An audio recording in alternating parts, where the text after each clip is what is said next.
ਤਾਂ ਮੈਂ ਤੁਹਾਡਾ ਦੋਸਤ ਕੁਲਦੀਪ ਤੁਹਾਡੀ ਖਿਦਮਤ ਵਿੱਚ ਹਾਜ਼ਰ ਹਾਂ ਤੁਹਾਡਾ ਖਾਸ ਪ੍ਰੋਗਰਾਮ ਲੈ ਕੇ। ਖਾਸ ਇਸ ਕਰਕੇ ਤੁਹਾਡੇ ਸਵਾਲ ਸਟੂਡੈਂਟ ਵੀਜ਼ਾ ਸੰਬੰਧੀ ਜਿਹੜੇ ਸਾਡੇ ਤੱਕ ਪਹੁੰਚਦੇ ਨੇ ਉਹ ਐਕਸਪਰਟ ਦੇ ਨਾਲ ਸਾਂਝੇ ਕੀਤੇ ਜਾਂਦੇ ਨੇ, ਨਵੀਂ ਜਾਣਕਾਰੀ ਦਿੱਤੀ ਜਾਂਦੀ ਹੈ।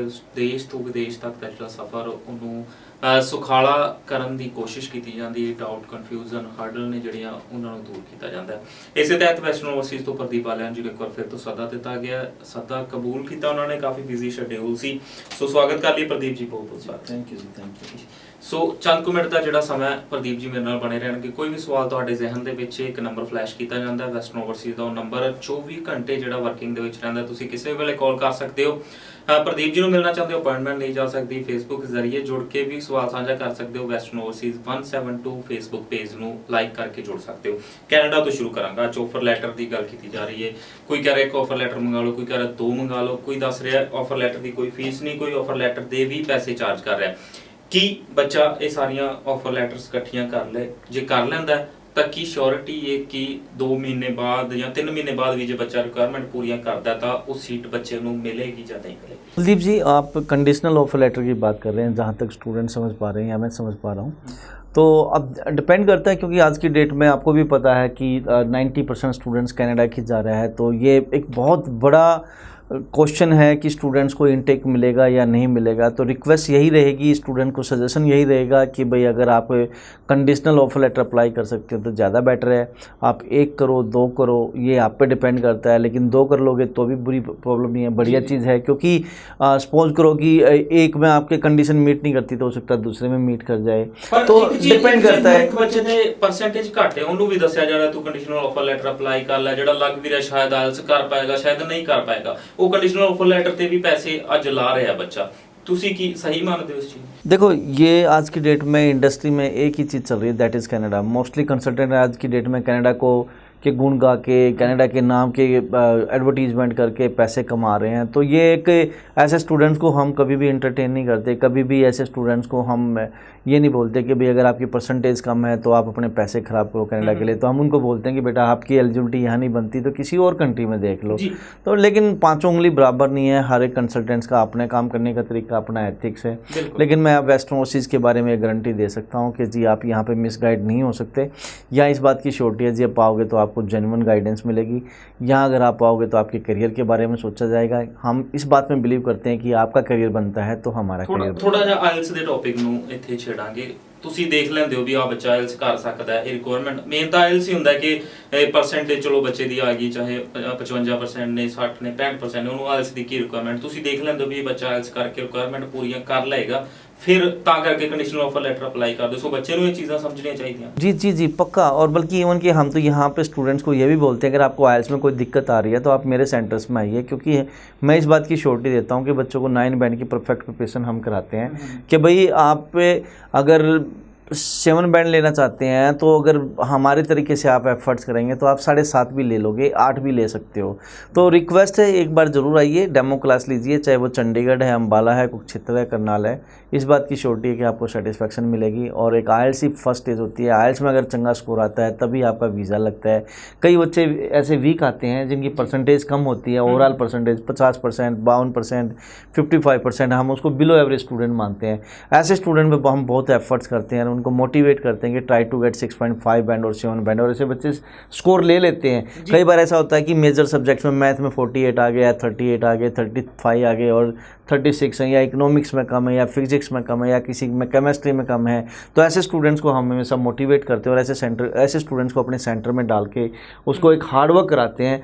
उनको इतना हार्डवर्क कराते हैं कि भाई उनको 6.5 और 7 बैंड आ जाए ताकि उन बच्चों का वीज़ा लग सके। और यही एक वेस्टर्न ओवरसीज़ की पॉलिसी है कि हमें स्टूडेंट्स पे हार्डवर्क करना आता है, क्योंकि we have the dedicated and sincere faculty और trained by the British Council IDP। तो वो सारी चीज़ें मिलकर जो रिजल्ट्स निकलते हैं, बच्चे रियली फ्रूटफुल रिजल्ट्स निकलते हैं और बच्चे और बच्चे के पेरेंट्स बहुत खुश होते हैं। एक बच्चा कम से कम 10 बच्चों को बताता है कि आइल्स करनी है तो वेस्टर्न ओवरसीज़ जाइए जी। सो ਆਇਲਸ ਨੂੰ ਜਿਹੜਾ ਟੌਪਿਕ ਛੇੜਨ ਦਾ ਮਕਸਦ ਵੀ ਇਹੀ ਸੀ ਕਿ ਵੈਸਟਰਨ ਓਵਰਸੀਜ਼ ਵੱਲੋਂ ਪਿਛਲੇ ਕਈ ਸਾਲਾਂ ਤੋਂ ਜਿਹੜੀਆਂ ਆਇਲਸ ਦੀਆਂ ਸਰਵਿਸਿਜ਼ ਦਿੱਤੀਆਂ ਜਾ ਰਹੀਆਂ ਨੇ। ਜਿਵੇਂ ਕਿ ਪ੍ਰਦੀਪ ਜੀ ਹਰ ਵਾਰ ਦੱਸਦੇ ਨੇ, ਤੁਸੀਂ ਇੱਕ ਵਾਰ ਡੈਮੋ ਕਲਾਸ ਲਓ। ਬ੍ਰਿਟਿਸ਼ ਕਾਉਂਸਲ ਜਾਂ IDP ਤੋਂ ਟ੍ਰੇਨਡ ਜਿਹੜੇ ਫੈਕਲਟੀ ਉਹਨਾਂ ਦੇ ਕੋਲ ਹਰ ਤਰ੍ਹਾਂ ਦੇ ਜਿਹੜੇ ਟ੍ਰਿਕਸ ਨੇ, ਟਿਪਸ ਨੇ, ਜਿਹੜੀਆਂ ਸਟ੍ਰੈਟਜੀ ਨੇ, ਉਹ ਸਾਰੀਆਂ ਜਿਹੜੀਆਂ ਇੱਕ ਬੱਚੇ ਨੂੰ ਫਾਇਦੇਮੰਦ ਰਹਿ ਸਕਦੀਆਂ ਨੇ। ਕਿਵੇਂ ਇੱਕ ਬੱਚਾ ਆਪਣੇ ਬੈਂਡਸ ਇੰਪਰੂਵ ਕਰ ਸਕਦਾ, ਕਿਵੇਂ ਡਿਜ਼ਾਇਰਡ ਸਕੋਰ ਲਿਆ ਜਾ ਸਕਦਾ, ਉਹ ਸਾਰੀਆਂ ਚੀਜ਼ਾਂ ਦੱਸਣ ਦਾ ਜਿਹੜਾ ਦਾਅਵਾ ਕੀਤਾ ਜਾਂਦਾ। ਸੋ ਤੁਸੀਂ ਵੀ ਕੋਈ ਵੀ ਆਇਲ ਸੰਬੰਧੀ ਜਾਣਕਾਰੀ ਲੈਣਾ ਚਾਹੁੰਦੇ ਹੋ, ਨੰਬਰ ਫਲੈਸ਼ ਕੀਤਾ ਜਾ ਰਿਹਾ, ਉਸ ਨੰਬਰ ਤੇ ਵੀ ਕਾਲ ਕੀਤੀ ਜਾ ਰਹੀ। ਇੱਕ ਹੋਰ ਚੀਜ਼ ਜਿਹੜੀ ਰਹਿੰਦੀ ਹੈ, 5 ਜਾਂ 5.5 ਬੈਂਡ ਵਾਲੇ ਬੱਚੇ ਨੂੰ ਅੱਜ ਐਂਟਰਟੇਨ ਕੀਤਾ ਜਾ ਰਿਹਾ ਕਿ ਕੈਨੇਡਾ ਅਪਲਾਈ ਕਰ ਦੋ। ਉਹ ਬੱਚਾ GIC ਵੀ ਕਰ ਸਕਦਾ ਹੈ, ਵਿਦਆਊਟ GIC ਵੀ ਕਰ ਸਕਦਾ ਹੈ। GIC ਵਿੱਚ ਬੱਚਾ ਰਿਸਕ ਲਵੇ ਜਾਂ ਨਾ ਲਵੇ, ਕਿਉਂਕਿ ਜੇ ਵੀਜ਼ਾ ਨਹੀਂ ਆਉਂਦਾ ਤਾਂ ਕਿਤੇ ਨਾ ਕਿਤੇ ਪੈਸੇ ਜਿਹੜੇ डिडक्ट हो गए आते हैं, ਜਾਂ फीस जो बच्चा ट्रांसफर कर दिंदा वो भी किते ना किते कट के आए। देखो कुलदीप जी, यहाँ पे एक चीज़ समझनी होगी, हमें ना थोड़ा सा यहाँ पे वीज़ा ऑफिसर के या एम्बेसी के हिसाब से सोचना होगा। अगर आप चेकलिस्ट उठाते हो यूनिवर्सिटी की या फिर नॉन SPP की, SPP में तो GIC मैंडेटरी है, सबको पता है।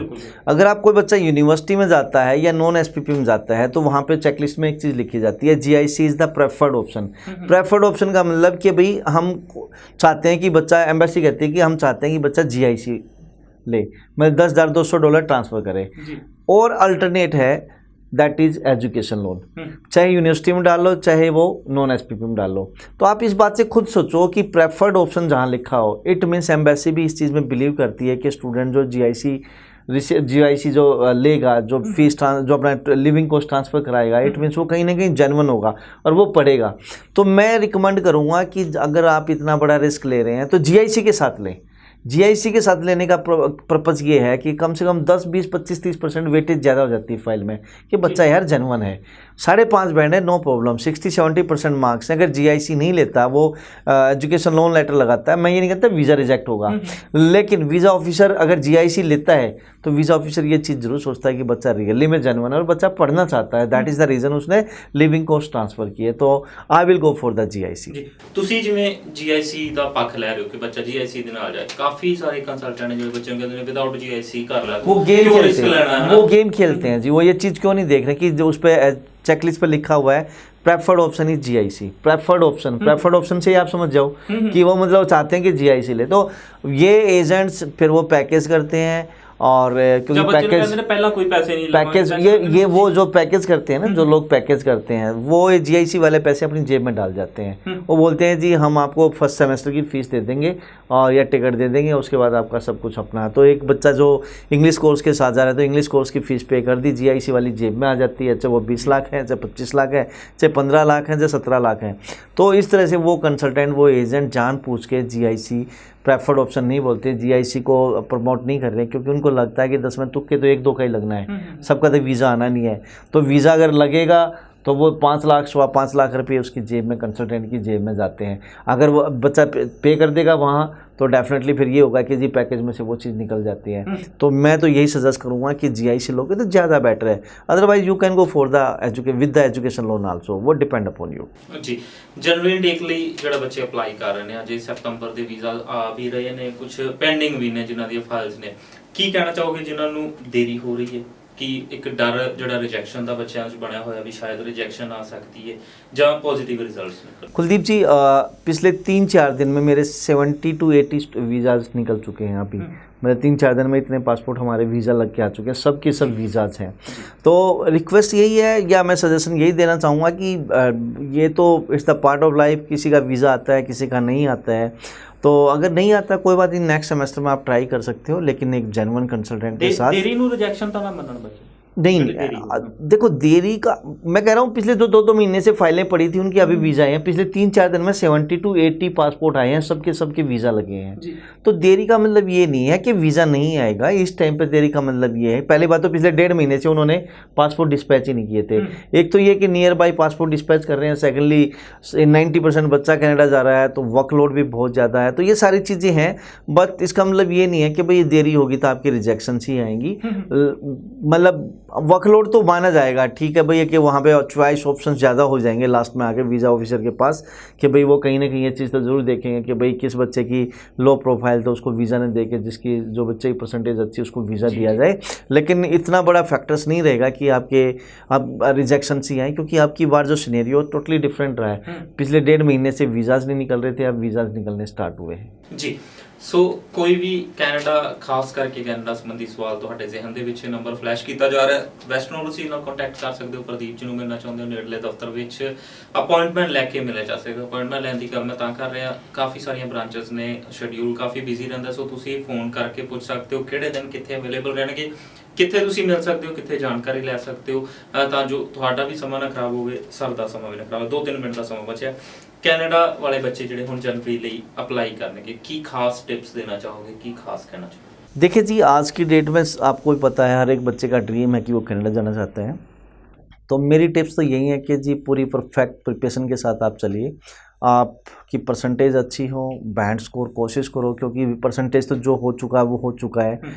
आपके लिए अब सेकंड यही है कि आप अगर आइल्स की कोचिंग ले रहे हो तो that is the main thing. उसमें आप पूरा जोर लगा दीजिए। Try to get 6 band, 6.5, 7 band. अगर 6 बैंड की रिक्वायरमेंट है तो ट्राई टू गेट 6.5 और 7 बैंड। तो अगर परसेंटेज कम रह गई तो, लेकिन वो तो चलो जो पास्ट है, लेकिन अभी अगर आप आइल्स में स्कोर अच्छा ले लोगे तो कहीं ना कहीं वीज़ा चांसेस हाई होंगे। एक चंगा कंसल्टेंट जरूर चूज करिए जिसको नॉलेज हो about the country, about the courses, about the fee structure, about the making the file, क्योंकि ये सारी चीज़ें मिलके ही आपका वीज़ा लगवाएंगी। तो please keep in mind when you will go the market, please search the genuine consultants. Genuine consultant ही आपकी नैया पार लगा सकता है। उसके लिए प्लीज़ अपने रिसर्च करके चलिए प्लीज़। ਸੋ ਸਮਾਂ ਜਿਹੜਾ ਖਤਮ ਹੋਣ ਕਰਕੇ ਚਰਚਾ ਨੂੰ ਕਿ ਨਹੀਂ ਵਧਾ ਸਕਾਂਗੇ, ਪਰ ਤੁਹਾਡੇ ਲਈ ਸਮਾਂ ਖਤਮ ਨਹੀਂ ਹੋਇਆ। ਇੱਕ ਵਾਰ ਫਿਰ ਦੱਸਾਂਗਾ, ਨੰਬਰ ਜਿਹੜਾ ਫਲੈਸ਼ ਕੀਤਾ ਜਾ ਰਿਹਾ ਵੈਸਟਰਨ ਓਵਰਸੀਜ਼ ਦਾ ਨੰਬਰ। 24 ਘੰਟੇ ਤੁਹਾਡੀ ਸੇਵਾ ਦੇ ਵਿੱਚ ਵੈਸਟਰਨ ਓਵਰਸੀਜ਼ ਦੀ ਸਾਰੀ ਟੀਮ ਹਾਜ਼ਰ ਹੈ। ਕਿਸੇ ਵੀ ਵੇਲੇ ਤੁਸੀਂ ਕਾਲ ਕਰਕੇ ਆਇਲਸ ਸੰਬੰਧੀ ਜਾਂ ਕਿਸੇ ਵੀ ਕੰਟਰੀ ਦੇ ਸਟੂਡੈਂਟ ਵੀਜ਼ਾ ਸੰਬੰਧੀ ਜਿਹੜਾ ਸਵਾਲ ਸਾਂਝਾ ਕਰ ਸਕਦੇ ਹੋ। ਸ਼ੁਕਰੀਆ, ਧੰਨਵਾਦ ਸਰ ਸ਼ੋਅ ਦੇ ਵਿੱਚ। थैंक यू जी, थैंक यू। ਸੋ ਕੋਈ ਵੀ ਸਵਾਲ ਤੁਹਾਡੇ ਜ਼ਿਹਨ ਦੇ ਵਿੱਚ ਨੰਬਰ ਫਲੈਸ਼ ਕੀਤਾ ਜਾ ਰਿਹਾ, ਫਿਰ ਤੋਂ ਦੱਸਾਂਗਾ ਕਾਲ ਕਰ ਸਕਦੇ ਹੋ। ਪ੍ਰੋਗਰਾਮ ਨੂੰ ਖਤਮ ਕਰਦੇ ਹਾਂ। ਮੈਨੂੰ ਯਾਨੀ ਆਪਣੇ ਦੋਸਤ ਕੁਲਦੀਪ ਨੂੰ ਦਿਓ ਆ ਗਿਆ। ਧੰਨਵਾਦ, ਸਤਿ ਸ਼੍ਰੀ ਅਕਾਲ।